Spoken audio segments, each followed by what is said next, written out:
va finir, ce sera la dernière prédication sur cette série, Une Église vivante, que vous avez suivi. On s'aperçoit, vous savez, et vous le voyez, je pense, que la Bible est riche. Depuis septembre, nous sommes sur ce passage de Actes 2, 42, 47. Il n'a plus aucun secret pour vous, jusqu'à temps que le Seigneur nous révèle autre chose.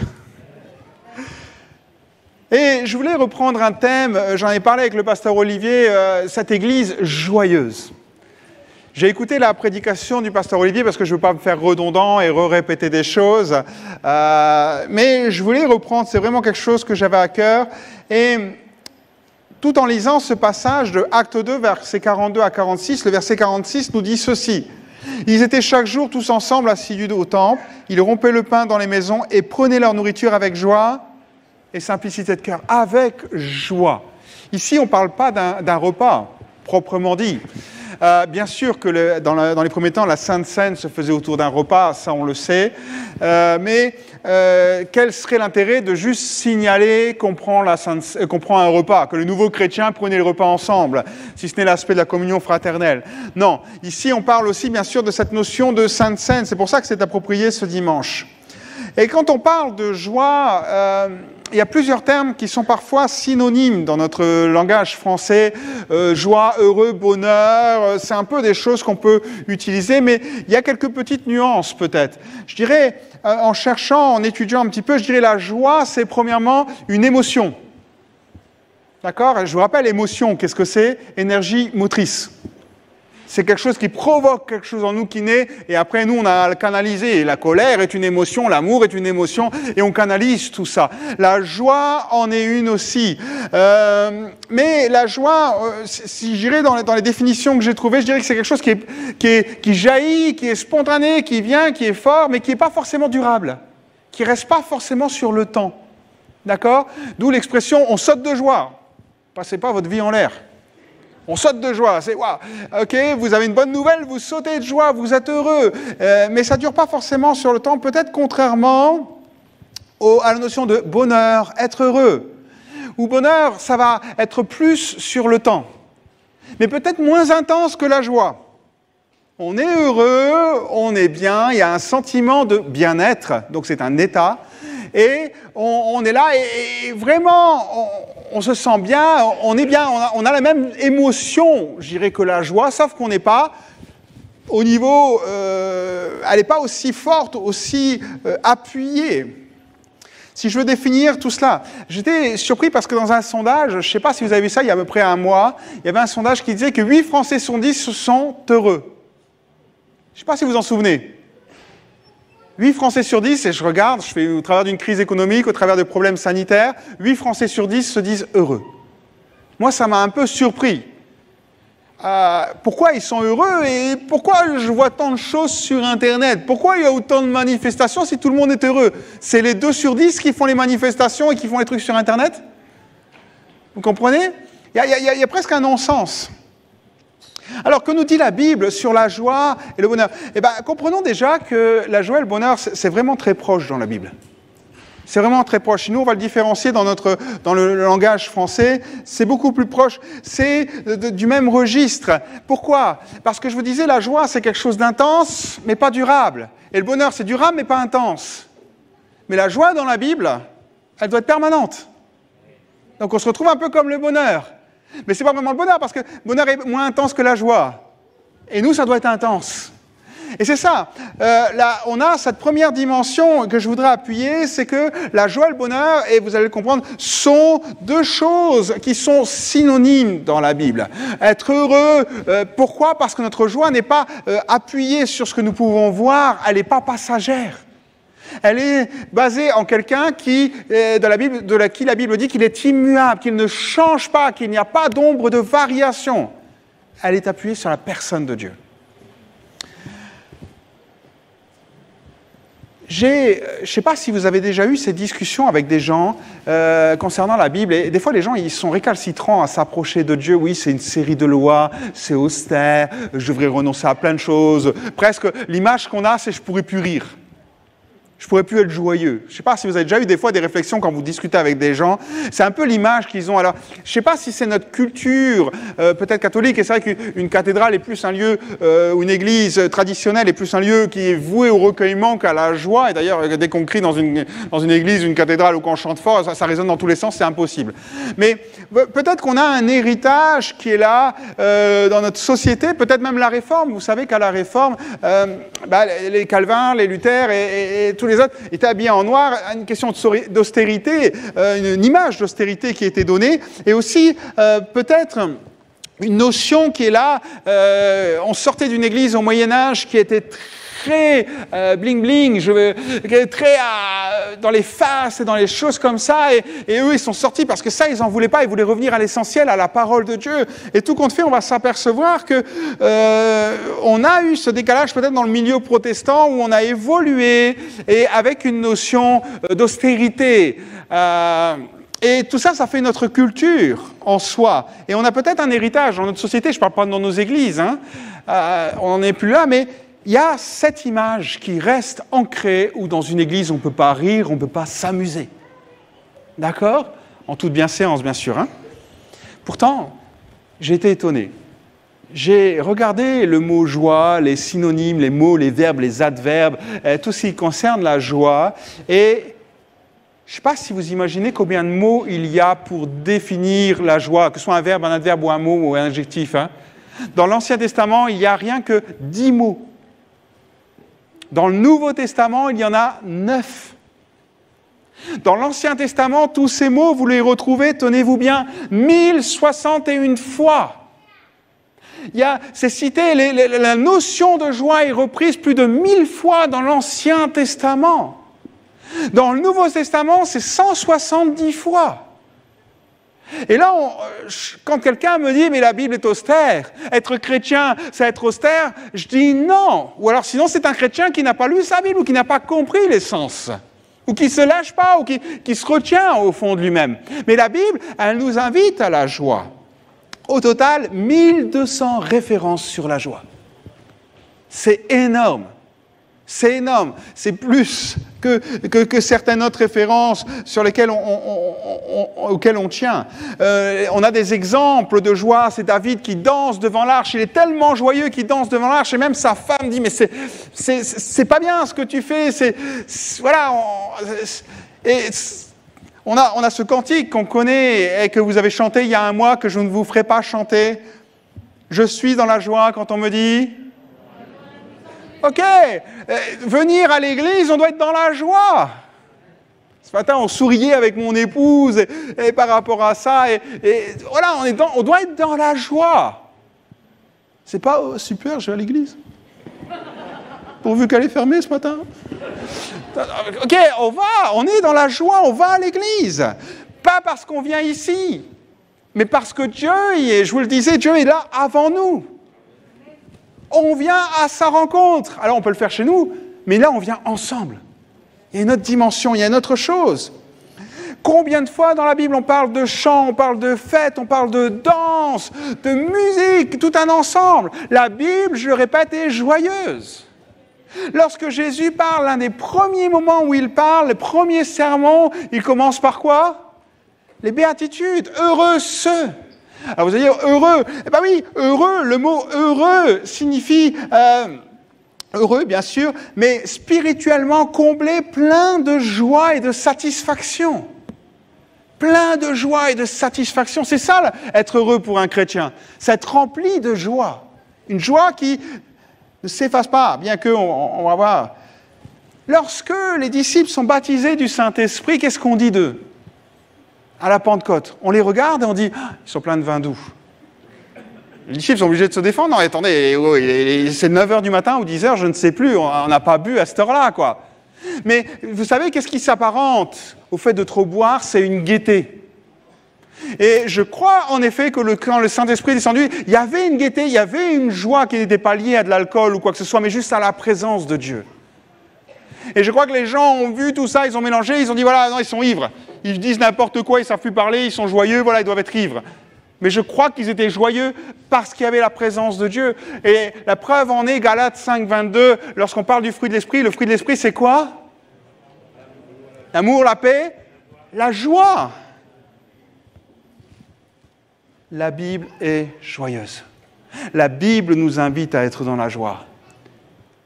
Ok, alors peut-être une question qu'on peut se poser. Pourquoi on n'est pas toujours dans la joie? Ok, alors c'était une question, pas besoin de répondre. Merci Isabelle, mais oui, on va y venir, tu as tout à fait raison. Un jour, j'étais même pas encore dans le ministère et on avait une pastorale et mon pasteur sentait les choses qui bouillaient en moi et que je l'ai entre le ministère et il me prend avec lui et il dit tu vas venir à notre pastorale et il y avait un temps spirituel le matin, il fait tu vas venir, tu vas faire le rétroprojecteur. Donc vous voyez que ça remonte pas d'hier. Tu vas faire le rétroprojecteur. Vous vous souvenez de ça? Vous savez, la feuille en transparent, et que vous la mettiez dans le mauvais sens, c'était fini, quoi, vous étiez perdu. Et avec le ventilateur qui soufflait, qui la faisait monter, enfin bref. Et donc je me retrouve à faire le rétroprojecteur devant les pasteurs. Seigneur. Et on avait un invité, et pas n'importe qui, à ce moment-là, c'était le pasteur Claude Houd. Ok. Et puis moi je suis là, j'ai jamais fait vraiment ça avec mon rétroprojecteur. Et le pasteur Claude Houd, à un moment, parle et il fait... Vous, les Français, on a l'impression que vous êtes toujours dans la retenue, dans la réserve. Dans les cultes, on a le sentiment que voilà, tout est bien posé, tout est bien clair, etc. Et qu'il n'y a pas vraiment forcément d'expression de joie comme ça. Et on a l'impression, voilà, tout le monde vous regarde, et quand il vous regarde, il dit c'est la culture française. Il dit mais c'est faux. Ça, c'est pas la culture française. Il fait, moi je vous ai vu, il fait en 98, quand les Français ont gagné la Coupe du Monde, vous étiez dans la rue à crier, à chanter, à sauter dans tous les sens. Il fait, alors si les gens du monde savent le faire pour du foot, à combien plus forte raison on peut le faire pour Dieu? Et c'est vrai qu'on hérite d'une retenue dans nos églises. Une bienséance, comme si c'était malséant d'exprimer sa joie. Alors que la Bible nous parle de joie. Tant que la joie est bien fondée. Tant que la joie ne choque pas non plus. On est d'accord là-dessus. Qu'est-ce qui est à l'origine de notre joie? Vous le savez tous, c'est Dieu. Le psaume 16, verset 11 nous dit « Tu me feras connaître les sentiers de la vie, il y a d'abondantes joies. » Où ça? Devant ta face. Devant ta face, je suis dans la joie, Seigneur. Une joie que Jésus va déclarer comme parfaite. Ça sous-entend qu'il y a des joies qui sont imparfaites et des joies qui sont parfaites. Jésus le dira même 2 fois dans l'évangile de Jean, Jean 15, verset 11. « Je vous ai dit ces choses afin que ma joie soit en vous et que votre joie soit parfaite. » Ou Jean 17, verset 13. « Et maintenant je vais à toi et je dis ces choses dans le monde afin qu'ils aient en eux ma joie parfaite. » Le mot parfaite, c'est accompli, c'est rempli jusqu'au bord. La joie qui ne laisse pas de place à quelque chose d'autre dans notre vie. Elle ne laisse pas de place à la tristesse. La joie qui est là. La joie qui nous envahit, j'étais surpris parce que je regardais un petit peu quand est-ce qu'on trouvait... Alors, bien sûr, maintenant c'est facile, hein, on a des logiciels pour chercher les mots et tout ça. Et je regardais un peu la joie et je regardais 2-3 exemples de moments où les gens sont dans la joie. Un exemple tout simple, Luc 10, verset 17, lorsque les 70 reviennent de mission, qu'est-ce qu'il est dit? Les 70 revinrent avec joie. Ils auraient pu être avec paix, avec fierté, avec je ne sais pas trop quoi, avec joie. Disant, Seigneur, les démons même nous sont soumis à ton nom. Lorsqu'on vit l'action de Dieu, dans nos services, dans nos engagements, dans nos démarches personnelles d'évangélisation d'autres, et qu'on voit Dieu agir, frères et sœurs, il y a une joie qui monte. Lorsqu'on voit Dieu agir dans nos vies, il y a une action, une joie qui monte. C'est Acte 8, verset 8. Lorsque Philippe évangélise la Samarie, il est dit, il y eut une grande joie dans cette ville, associée à toutes ces âmes qui se donnent à Jésus, à ceux qui répondent à l'appel. Acte 15, verset 3, il est dit, après avoir été accompagnés par les églises, ils poursuivirent leur route vers la Phénicie et la Samarie, racontant les conversions des païens, et ils causèrent une grande joie à tous les frères. En racontant ce qui se passe, l'œuvre de Dieu, il y a une joie qui monte. Il y a une joie qui monte. Vous savez, il y a une joie qui est là, et elle est presque palpable. Le moment où il y a le plus de joie dans l'Église, c'est quand? C'est quand on vit des baptêmes. on le sent, à écouter comment Dieu a agi dans le cœur des gens qui témoignent, il y a une joie qui est là. Parce qu'on voit l'action de Dieu. Et c'est ça. Vivre et être plus proche de l'action de Dieu. La joie, elle naît en nous lorsque Jésus et son œuvre deviennent de plus en plus réels dans notre cœur. Je le répète, la joie naît en nous lorsque Jésus et son œuvre deviennent de plus en plus réels dans notre cœur. Matthieu 25, verset 21. Remarquez cela. Et ça confirme ce qu'on vient de dire là. On est dans la parabole des talents. Et vous savez tous ce que dit le maître au bon serviteur. Il lui dit, c'est bien, bon et fidèle serviteur, tu as été fidèle en peu de choses, je te confierai beaucoup. Et il dit quoi après ? Entre dans la joie de ton maître. La notion, le service qu'il a fait l'amène à rentrer dans la joie de son maître. Il s'est engagé pour lui et Jésus dit, rentre dans la joie de ton maître. Notre cœur bat et doit battre pour les choses qui font battre le cœur de Dieu.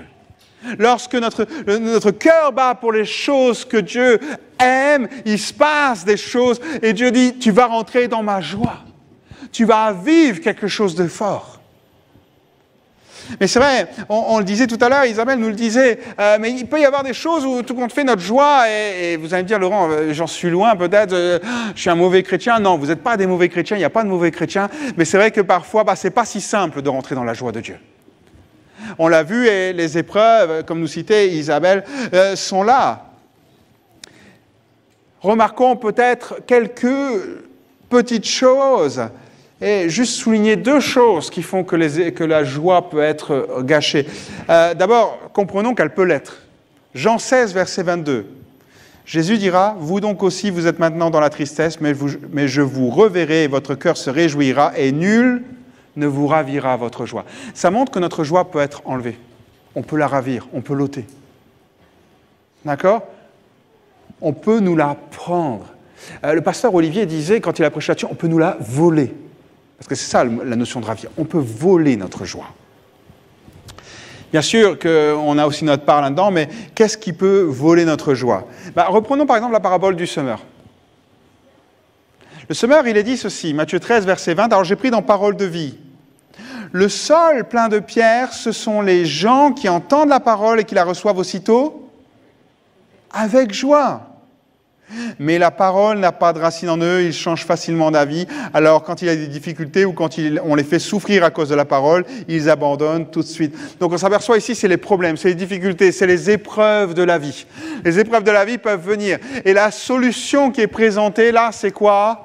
C'est d'avoir des racines. D'être enraciné dans la présence de Dieu, dans la parole de Dieu, d'être enraciné dans notre relation. Aujourd'hui, peut-être que vous allez dire « je suis un mauvais chrétien alors si j'arrive pas à avoir cette joie parce que j'ai pas de racines. » Non, c'est pas le message que Dieu veut te laisser ce matin.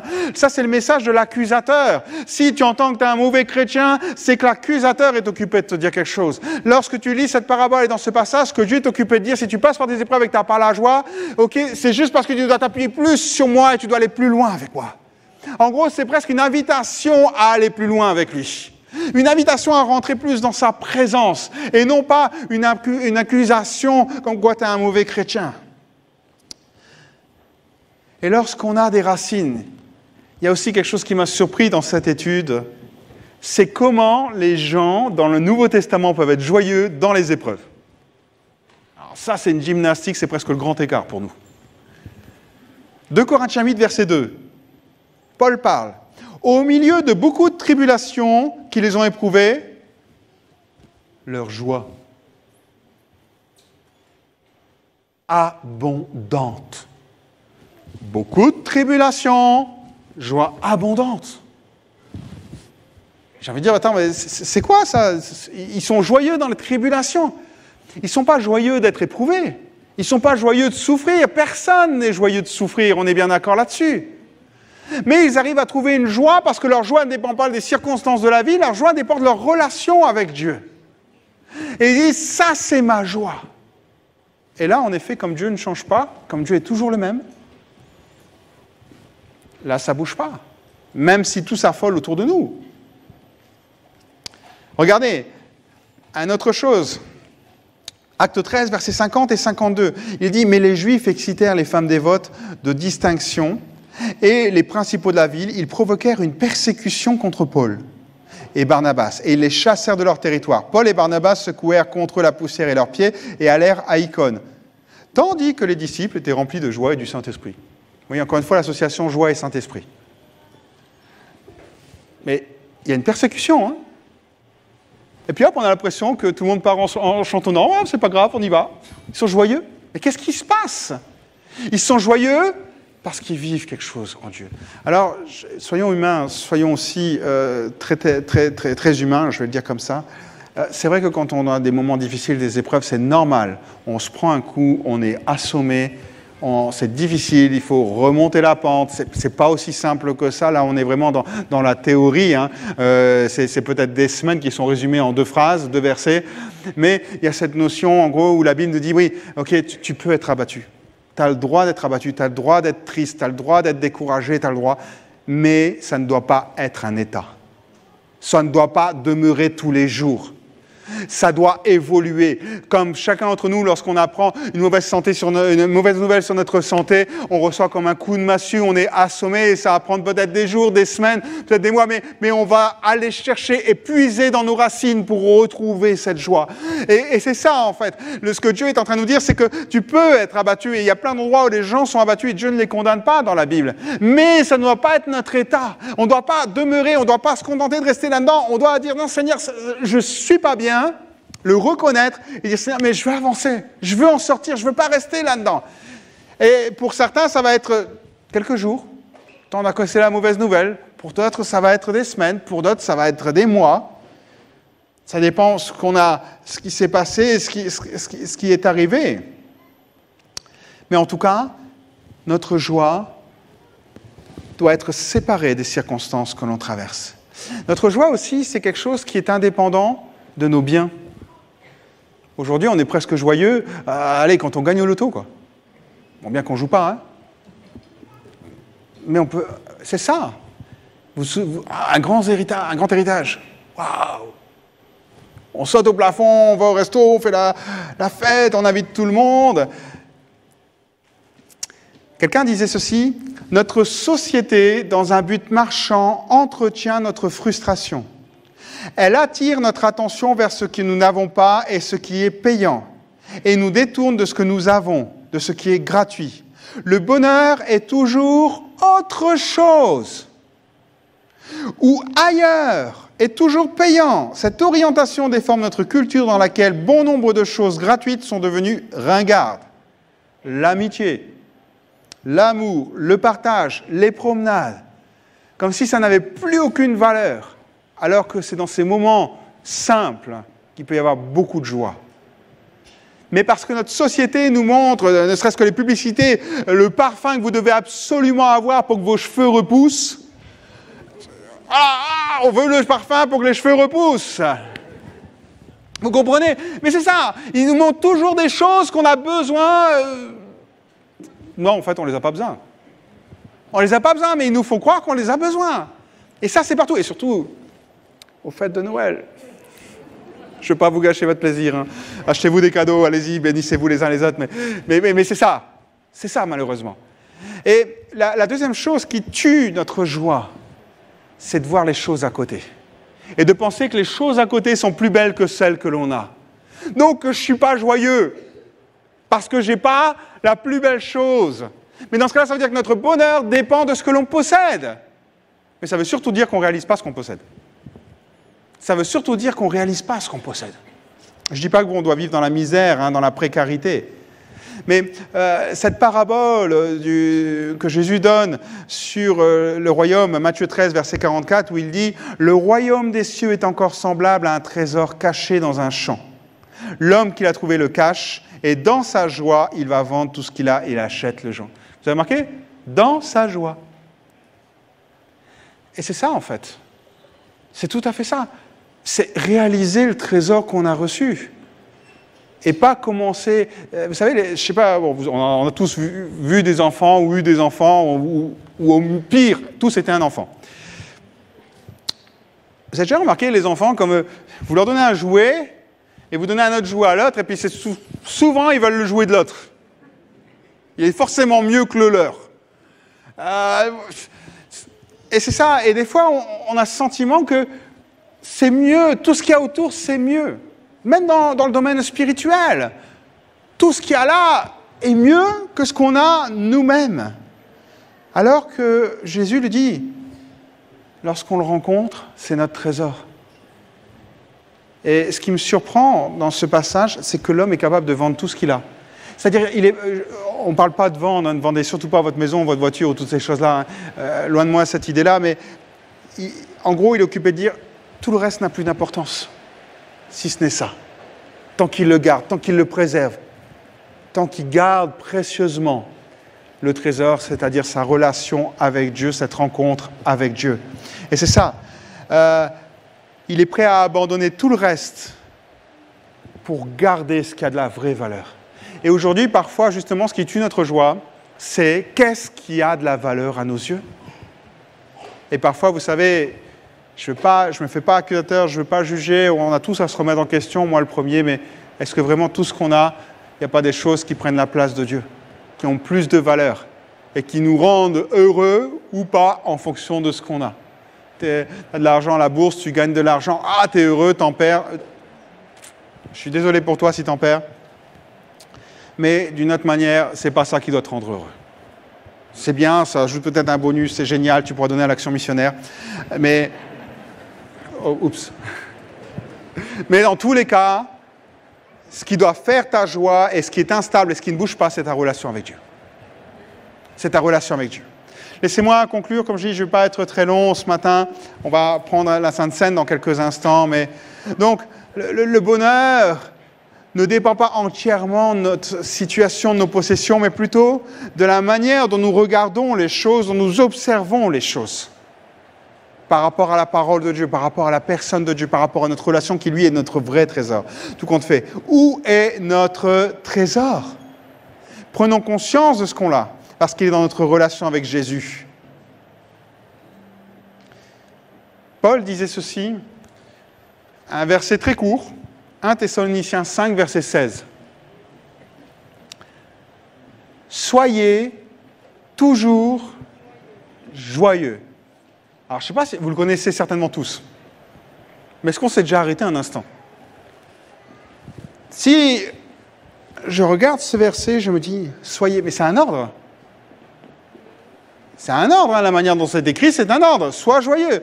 J'ai envie de dire à Paul comme si ça dépendait que de moi, humainement parlant. Et en même temps, après ce que je viens de me dire, ou de nous dire, je me dis, ouais, ça dépend en partie de moi. Ça dépend en partie, et je dois tout faire pour l'être. Soyez, ça devient presque un ordre où Dieu nous dit, je veux que tu sois heureux. Alors fais tout pour l'être.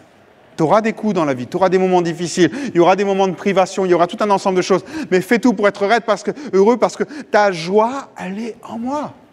Et en même temps, si Paul dit, soyez toujours joyeux,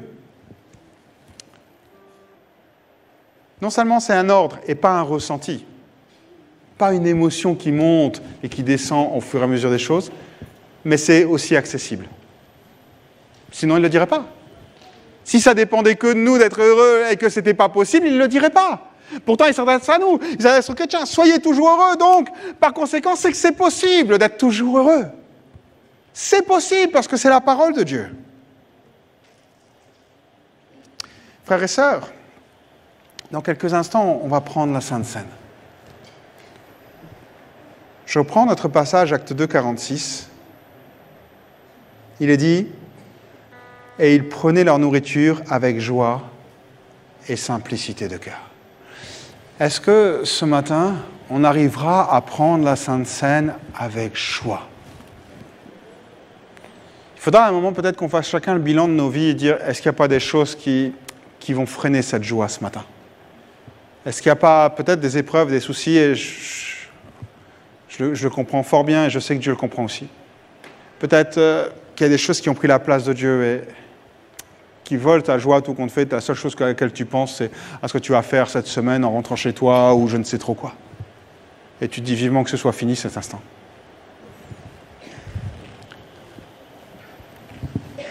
Une dernière citation. Un chrétien, je ne sais plus s'il est pasteur ou responsable, il disait « J'ai déjà vu des gens courir pour donner à Dieu, avec une joie que je ne connaissais pas.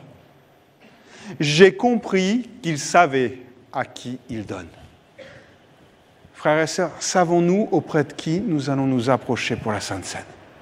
Est-ce qu'on en a bien pris conscience?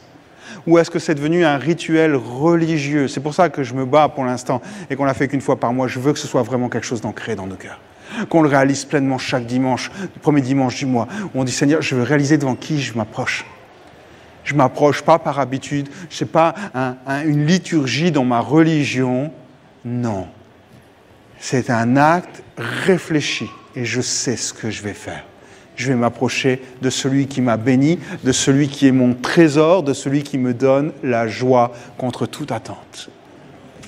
Est-ce qu'on peut prier quelques instants et j'aimerais juste prier pour qu'on puisse... On va pas prendre la Sainte Seine, enfin vous pouvez préparer, mais on va juste prier et je sais que Florian et Estelle sont encore là et j'aimerais demander dans quelques instants à Florian s'il veut prier pour cette Sainte Seine, donc on va se préparer, mais j'aimerais juste prier pour peut-être tous ceux qui sont là, qui disent « Ma joie, elle est partie, les épreuves » et j'aimerais qu'on prie ensemble pour ça. Est-ce que c'est possible? Seigneur Jésus.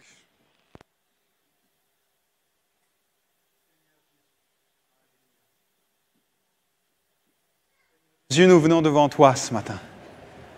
Et je prie pour chaque frère et sœur qui sont là. Tous ceux qui, en effet, au fil peut-être du temps, la joie a disparu, les circonstances, les épreuves, Seigneur, ou peut-être les racines qui sont à construire, qui n'ont pas été construites. Je prie pour que tous ceux qui sont là, peut-être, où la joie qu'ils ont de te servir, c'est effacé parce qu'il y a d'autres désirs qui sont venus dans la vie. Il y a des choses qui, tout doucement, insigneusement, t'ont remplacé. Je prie vraiment pour que tu diriges les choses, pour que tu viennes guérir les cœurs, Seigneur. Je prie, Seigneur, ce matin, pour que nous ayons ensemble une église joyeuse. Nous soyons chacun pour notre part porteurs de cette joie que tu mets en nous, cette joie parfaite que Jésus nous donne. Je prie pour que ce matin, Seigneur, tous ceux qui sont dans la tristesse, comme le dit ta parole, ça se change en joie. Je prie pour ceux qui sont abattus et découragés, pour qu'ils deviennent heureux et joyeux. Merci parce que ce matin, Seigneur, nous savons que nous pouvons l'obtenir, non pas par les circonstances de la vie, mais juste par notre relation avec toi, par ta grâce et par ton Saint-Esprit. Nous découvrons que c'est en toi que nous pouvons avoir ces choses-là, que c'est grâce à ta personne. Alors Seigneur, ce matin, reçois chacun, Seigneur, reçois les prières silencieuses, reçois les cris du cœur silencieux, reçois les moments difficiles que chacun traverse. Et je prie pour que ton Saint-Esprit fasse une œuvre de restauration, Seigneur, dans le cœur de chacun. Que toute la gloire, que toute la louange soit à l'Éternel. Amen.